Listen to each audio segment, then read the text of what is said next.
exclusiva en Así Amaneció. Como un atentado a la democracia han calificado las organizaciones políticas la decisión del Tribunal Contencioso Electoral de descalificar sus listas de precandidatos a asambleístas nacionales, pues no hay posibilidad de acudir a ninguna otra instancia en materia electoral. Una de esas organizaciones que se considera afectada es el Movimiento Democracia Sí. Su director, su principal figura, está con nosotros hoy aquí en la cabina de Radio City. Nos referimos al doctor Gustavo Larrea. Doctor Larrea, buenos días y bienvenido a Así Amaneció. Buenos días, un gusto poder compartir con ustedes estos momentos y un saludo a quienes nos escuchan y nos ven. Si la continuidad del suministro eléctrico nos lo permite, quisiéramos dialogar en los siguientes minutos sobre esta intención que ustedes han marcado en poder calificar la decisión del Tribunal Contencioso Electoral como una decisión política. ¿Cuál es el argumento principal que tienen para decir que esto es política y no un trámite con errores? Incluso un trámite con errores, es decir, la ley lo contempla, si nadie está excepto de cometer un error, es decir, no es porque no reconozcamos que hay errores, pero son subsanables, porque son errores de forma, no legales. Y lo que hay ahí es una violación a la ley y a la Constitución, es el derecho de participación política, que por primera vez en la democracia ecuatoriana se objeta la participación de 4 movimientos políticos con listas nacionales, nunca antes en la historia. ¿Por qué? Porque siempre fue subsanable. ¿Qué errores en el caso de democracia sí son subsanables? 4 documentos notarizados que tienen un error. El error es que la notaría pone una fecha incorrectamente. Es decir, lo único que había que hacer ahí es pedirle a la notaría que cambie la fecha y ponga la fecha, enmiende el error, pues, o sea, pues no es un tema legal. O que una de las candidatas no firmó un documento, subsanable absolutamente, va y firma el documento. Porque además, en este caso, tampoco es responsabilidad de Democracia Sí, porque el Consejo Nacional Electoral no fijó fecha para ir a firmar el documento y no fijó fecha porque estaban complicados en la inscripción de candidaturas por los apagones. Incluso hay un caso de un retraso en la entrega de un documento notarizado. Cuando el último día de inscripción de candidaturas se presenta un problema en todo el país, que es que el Consejo, la Judicatura, suspende la atención de las notarías. Y ese documento, y lo voy a calificar de ridículo, porque es ridículo que te pidan un documento notarizado en el que digas que no tienes dinero en paraísos fiscales, porque si algún candidato los tiene, lo que tiene que hacer el CNE es no inscribir esa candidatura. Se demoró la entrega de ese papel por un problema de fuerza mayor, que es un apagón. Es decir, absurdo no subsanar ese problema. Es más, cuando el candidato Jimmy Jairala, candidato a la presidencia de la República, de paso mi solidaridad con él y su familia por el atentado, inscribe su candidatura, hay un error en la notaría.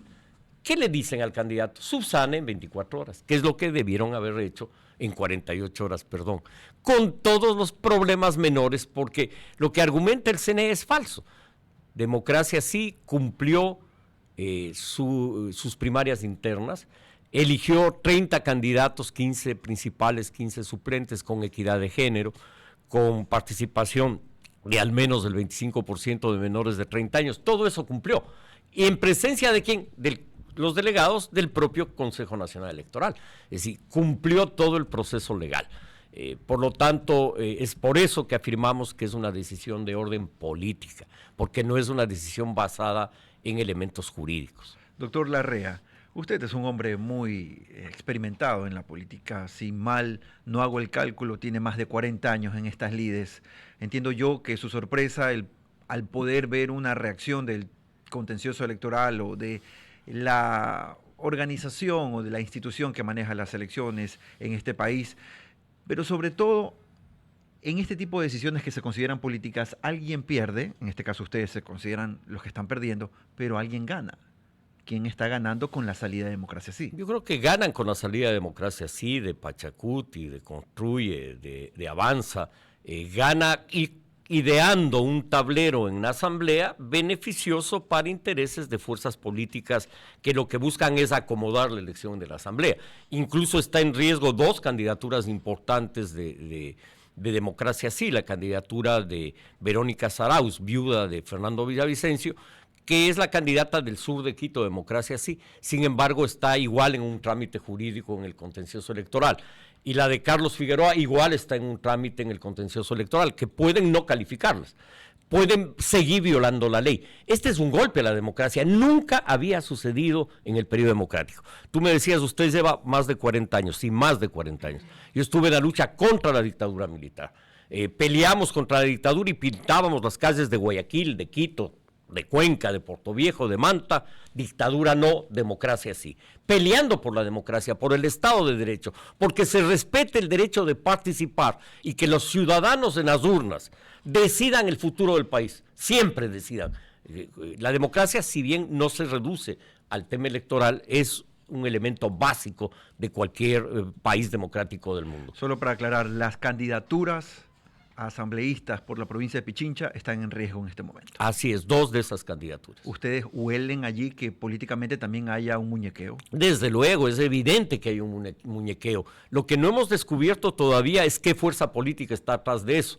Pero yo me supongo que si yo estoy planteando eliminar el Consejo de Participación Ciudadana, eliminar el Consejo de la Judicatura, reducir el número de diputados, de asambleístas de 151 a 60, 45 provinciales, 15 nacionales. Estoy planteando la bicameralidad. Soy una persona que para el establecimiento no soy útil, porque estoy planteando cambios profundos y hay fuerzas políticas que no les interesa que el país cambie. El director nacional del movimiento Democracia Sí, Gustavo Larrea, una de las figuras políticas más importantes de los últimos años, ha tenido la oportunidad de participar también en algunos gobiernos, está con nosotros hoy aquí en los estudios centrales de Radio City. Guillermo Hidalgo tiene una consulta para usted. Doctor Larrea, y hablábamos fuera de micrófono, pero quiero que la gente comparta lo que usted sabe con su experiencia. No se puede negar, como decía Carlos, que su experiencia es vasta, ha estado en algunos gobiernos, pero más allá de eso la ha luchado por muchos años.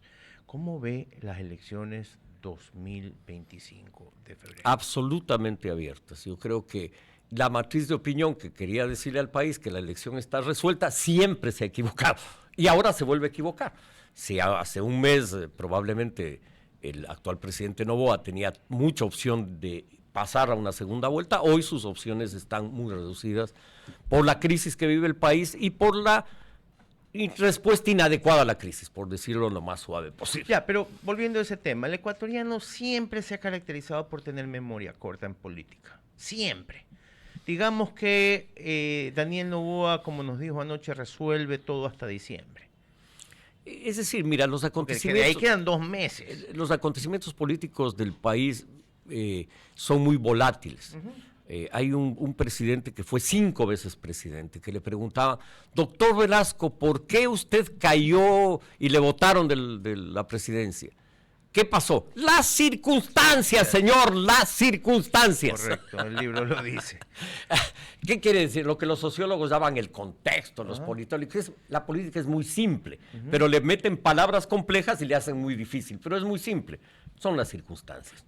Las circunstancias llevaron a que Jaime Roldós sea presidente de la República y no Sixto Durán en esa elección, cuando todo indicaba que Sixto iba a ser presidente. Las circunstancias llevaron a que sea Abdalá Bucaram presidente y no el abogado Nebot. Las circunstancias llevaron a que sea Rafael Correa presidente y no León Roldós Aguilera. Es decir, las últimas elecciones, las circunstancias llevaron a que el actual mandatario sea presidente, cuando 15 días antes o 3 semanas antes de las elecciones no pasaba del 3% de intención de voto. Por lo tanto, esto es volátil. Y este no es el único factor rojo. Hay otros factores.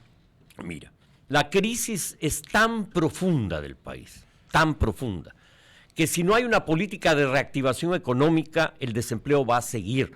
Las pequeñas y medianas empresas van a seguir quebrando y despidiendo trabajadores. Y este no es solo un efecto de la pandemia, es un de la pandemia, digo, de los apagones, que es otra pandemia, sino que también venimos arrastrando un grave problema desde la pandemia. La gran mayoría de países del mundo adquirió créditos con el Fondo Monetario Internacional y con el Banco Mundial de reactivación económica, a tasas de interés muy bajas para reactivar la economía post-pandemia.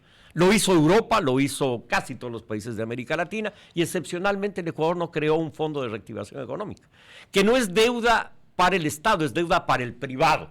Al Estado ecuatoriano nunca le gusta ser garante de la deuda para el sector privado, nunca le ha gustado. Pero por la experiencia que hemos vivido también en los bancos, por ejemplo. Probablemente, pero es una obligación del Estado garantizar la reactivación económica. Esta crisis es tan profunda que si no hay elementos de reactivación económica, yo te diría, empezando por la renegociación de la deuda externa, vamos a seguir pagando mes a mes los bonos de la deuda en medio de esta crisis. Es urgente una renegociación de la deuda, urgente, se cae por su propio peso. Si este gobierno tuviera un equipo de gobierno, esa sería una tarea para el día de hoy. Sí, te hablo de un solo tema, pero fondo de reactivación económica es urgente, si no se cae en pedazos la economía nacional. Al caerse en pedazos la economía nacional, lo que tienes es desempleo, pobreza extrema. El sector medio de la sociedad sueña en migrar hacia otros países y el sector popular también en migrar, o los jóvenes incorporarse a las bandas de crimen organizado. La esperanza se va perdiendo en el país. Por lo tanto, esta es una crisis muy compleja cuyo resultado lo resolverá el pueblo ecuatoriano en las urnas. El pueblo tendrá la obligación de escoger quién va a ser quien dirija los destinos de la nación los próximos 4 años. Doctor Larrea, hablando justamente de las urnas y teniendo en cuenta el fallo definitivo del Tribunal Contencioso Electoral, ¿usted cree que con esta decisión Iván Saquicela queda muy relegado atrás en la línea electoral? No, creo que todo lo contrario. Creo que esto es lo que ellos suponían, que es debilitar esta candidatura, se va a convertir en fortalecer. Por una razón obvia, porque la campaña nuestra estará dirigida fundamentalmente a lograr que Iván vaya a la segunda vuelta electoral y sea presidente. Doctor Gustavo Larrea, el director nacional del movimiento Democracia Sí, ha estado aquí con nosotros en la cabina, en el estudio de Radio City, hablando sobre elecciones 2025. Gracias, doctor Larrea. Muchísimas gracias. Un solo comentario. Este no es solo un problema que afecta a Democracia Sí, es un problema que afecta a la democracia, afecta a 4 organizaciones políticas en cuanto a la lista nacional, pero afecta a otras de las listas para parlamentarios andinos. Esto va a afectar aproximadamente a 11 organizaciones políticas. Un buen día y muchísimas gracias. 8 de la mañana y 24 minutos.